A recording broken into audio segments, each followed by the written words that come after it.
പ്രിയ സജ്ജനങ്ങൾക്ക് ഏവർക്കും രാമായണ മാസത്തിലേക്ക് സ്വാഗതം. ശ്രീരാമചന്ദ്രദേവൻ വിജയിക്കട്ടെ. അയോധ്യാകാണ്ഡത്തിലെ വളരെ സങ്കടകരമായ ഭാഗങ്ങളാണ് ഇന്ന് നമുക്ക് ചിന്തിക്കേണ്ടത്.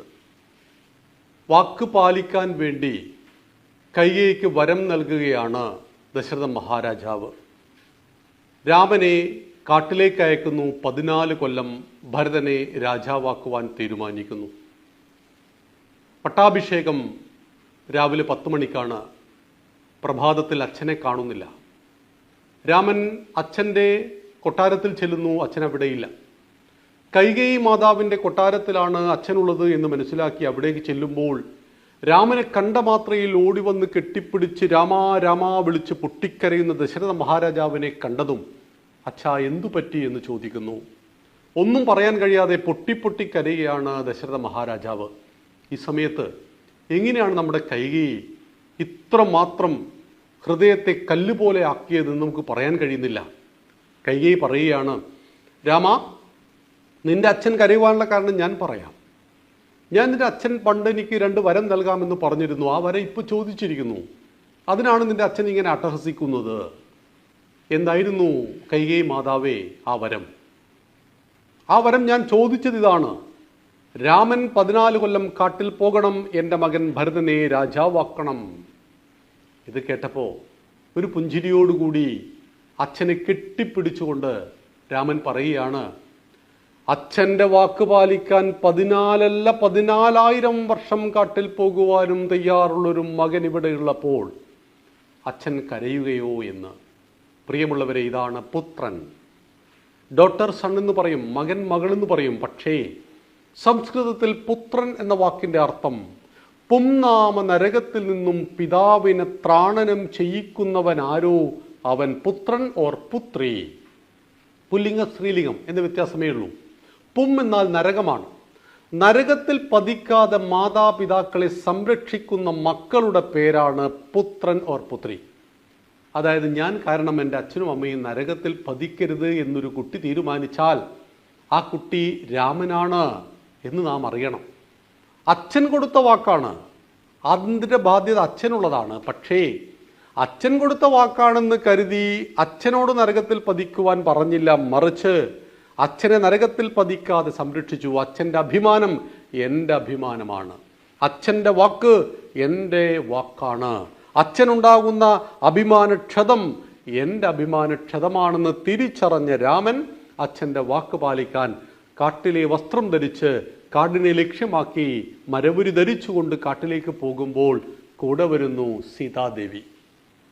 സീതയോട് പറയുകയാണ് രാമൻ, വൈദേഹത്തിലെ രാജകുമാരി വൈദേഹി, ജനകന്റെ പുത്രി ജാനകി, വായിൽ സ്വർണ്ണക്കരണ്ടിയുമായി ജനിച്ചവളെ, കാട്ടാറുള്ള വെള്ളം കുടിച്ചും കായ്കനികൾ ഭക്ഷിച്ചും ഗുഹയ്ക്കുള്ളിൽ കിടന്നുറങ്ങിയും 14 ദിവസമല്ല, 14 മാസമല്ല, 14 വർഷം ഈ യൗവനം മുഴുവൻ കാട്ടിൽ കഴിയേണ്ടതുണ്ട്.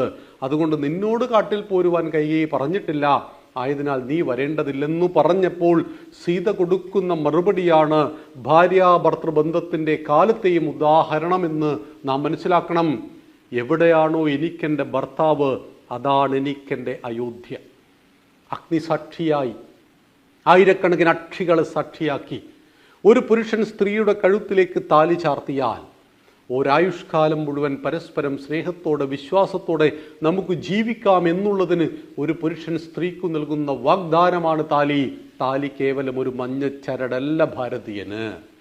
അവിടെയാണ് ഭാര്യാഭർത്തൃബന്ധത്തിൻ്റെ കാലത്തെയും മകുടോദാഹരണമാണ് സീതാരാമന്മാർ. എവിടെയാണോ എൻ്റെ ഭർത്താവ് സുഖത്തിൽ ആറാടുന്നത്, ആ സുഖത്തിൽ ഞാനില്ലെങ്കിലും എവിടെയാണോ എൻ്റെ ഭർത്താവ് ദുഃഖത്തിൻ്റെ നരകക്കുഴിയിൽ പതിക്കുന്നത്, അവിടെ ഞാനുണ്ടാകും. രാമൻ നരകത്തിലാണെങ്കിൽ ആ നരകമാണ് എൻ്റെ അയോധ്യ. രാമൻ കാനനത്തിലാണെങ്കിൽ ആ കാനനമാണ് എൻ്റെ അയോധ്യ. രാമൻ എവിടെയാണോ അവിടെയാണ് ഞാനെന്നു പറയുന്നതാണ്. സുഖത്തിലും ദുഃഖത്തിലും ജയത്തിലും പരാജയത്തിലും ലാഭത്തിലും നഷ്ടത്തിലും ജീവിതാന്ത്യം വരെ ഒന്നിച്ചു സഞ്ചരിക്കുന്നവളാണ് സഹധർമ്മിണി. അതുകൊണ്ടാണ് പതി പത്നി എന്ന വാക്കാണ് ഭാരതം ഉപയോഗിച്ചിരിക്കുന്നത്. 90 വയസ്സുള്ള മുത്തശ്ശൻ്റെ അരികിൽ 85 വയസ്സുള്ള മുത്തശ്ശി കിടന്നുറങ്ങുന്നത് കാമവും പ്രേമവുമല്ല, ആത്യന്തികമായ സ്നേഹമാകുന്ന ബന്ധത്താൽ, അവർ താലിച്ചരടിനാൽ അവർ കോർത്തിണക്കപ്പെട്ടു എന്നതുകൊണ്ടാണ്. അപ്പോഴാണ് രാമന് മറ്റൊരു പ്രതിസന്ധി മുന്നിൽ വരുന്നു.